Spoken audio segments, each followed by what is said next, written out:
Joining us on the Heister Automotive Group hotline, columnist for the Charlotte Observer, he is Scott Fowler. He might not get called upon for a question for David Tepper at press conferences, but we'll call upon you, Scott. To Thank you. What happened? All right, let's just cut to the chase. What was the point of yesterday's David Tepper press conference? To speak in platitudes and generalities and not really explain much. He was ostensibly, of course, to explain why they fired Frank Reich 11 games into his first season of a 4-year contract. But other than saying a couple of things like the record wasn't good enough, we really didn't get many specifics. And David Tepper only answered 8 questions, guys, and that was in 14 minutes. And he kind of, filibustered on a couple of them and didn't get into any of the nitty gritty, which normally I will say he is pretty good about giving some details, about that, but not this time. Why don't you think it happened this time? Because my question, my follow-up to that would be, when you get to a certain point, when you've got that amount of money, you don't have to answer to anybody. You could just be ass if you want. It is right. Do what you want, man. But typically, there is an understanding that if you want people to invest in your team, you do at least have to give some sort of fireside chat to just infuse the fan base with a little bit of trust. Like, hey, look, this didn't work out. We're going to go forward. Trust me on this one. Does he have anybody in his inner circle that will tell him, hey, man, that wasn't a good look? Does he have anybody like that in his inner circle? I'm not sure whether he does. I mean, his inner circle was the one, rushing him off the stage. They tried to rush him off after 10 minutes, and he finally stayed for maybe one more question about Bryce Young, and said that he endorsed Bryce Young, but so did everyone else in that room, which I believe is true. The whole myth about Frank Reich, he wanted C.J. Stroud over Bryce Young, and there was no doubt about it, and he got overruled. That ain't true, guys. That's not. And I've spoken with Frank Reich about this, and in fact, did the only interview that he's given so far, I believe, since he got fired, about that and other things. But in any case, I don't think his inner circle. There's not anyone or maybe there is someone, but it's a little bit of what you just said.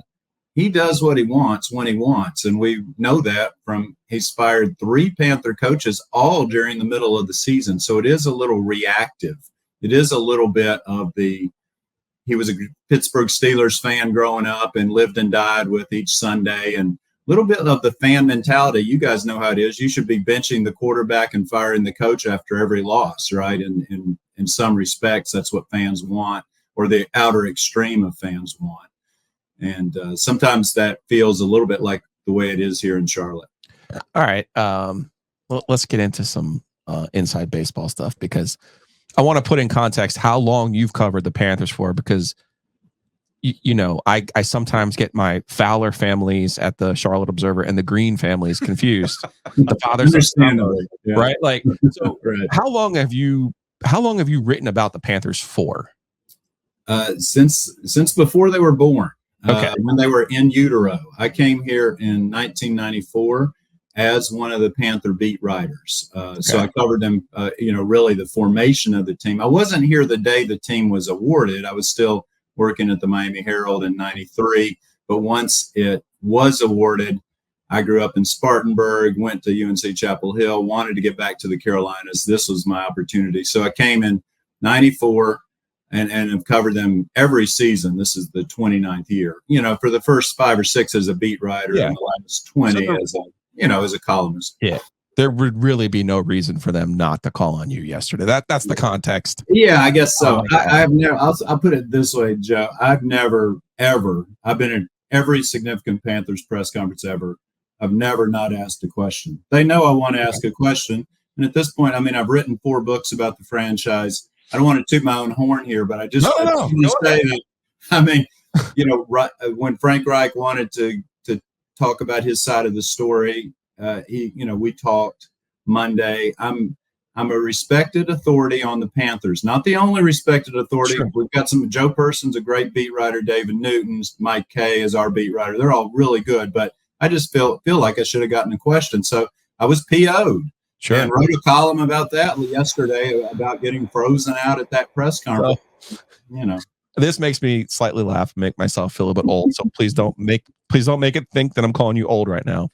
But we're old. When we were coming up, there was no inside baseball. There was no like, oh my God, you didn't call on me. Who cares? Right. Like I'm seeing this on Pro Football Talk, like making a big deal out about this. But I think now in this world, and this goes back not to yesterday, in my opinion, but when he fired Rule, right? Like David Tepper called you out during that press conference and made it seem like, but he gave away the game, Scott. And I just kind of want to say, he gave away the game, Tepper, that day by being like, I read everything you write, right? You can tell me what the exact quote was, but it was basically like him telling you, like, I disagree with everything, but man, I read everything, Right. So I think this goes back to that, right? It has to. I think so. Yeah, we do have some history, and it's not as confrontational as these two moments make it seem. I mean, we've spoken a number of times over he gave me an exclusive interview a couple of different times. I mean, it's not like we've always had this, smashing heads relationship, but right now we're in a point where, yes, 13 months ago, we kind of snapped at each other in a press conference. Now we're not speaking to each other. It's it's like a bad little scene in a marriage. Right. So, not to put myself on Tepper's level, he probably does not think about me nearly as much as I think about him. I'm sure that's the case. You know what? Actually, Scott, I'm actually going to stop you right there. I'm going to say, no, I think that David Tepper clearly cares what people think. He clearly has either, you're a Carolina guy. Joe's told me this all the time because I've never been a beat writer. So I don't expect, I've always done my work on radio or audio with the podcast, and I don't expect these coaches to catch what we're talking about on a given basis, but they'll absolutely read what the beat writers write on a daily basis. And what was it? Dean Smith would basically have every day. He had a portfolio, essentially. Here's my binder full of stuff. So clearly either Tepper has this stuff collected for him and he reads it, or I'm convinced he's got a burner account on Twitter and he's reading all this stuff. And I wouldn't be surprised if he holds up a phone at one point and says, hey, Frank, so Scott says this right here. So what do you have to say about that? I think he's so deep in it that he can't pull himself out. And that's why you end up getting scenes like we did yesterday at that press conference.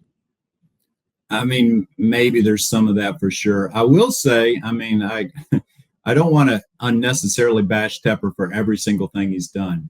He doesn't have the baggage of a Daniel Snyder or a Jerry Richardson. Yeah. All that. So he's deep into, I've known well before he said that publicly. I know he reads everything that we write. It's just part of his habit. I'm glad he does.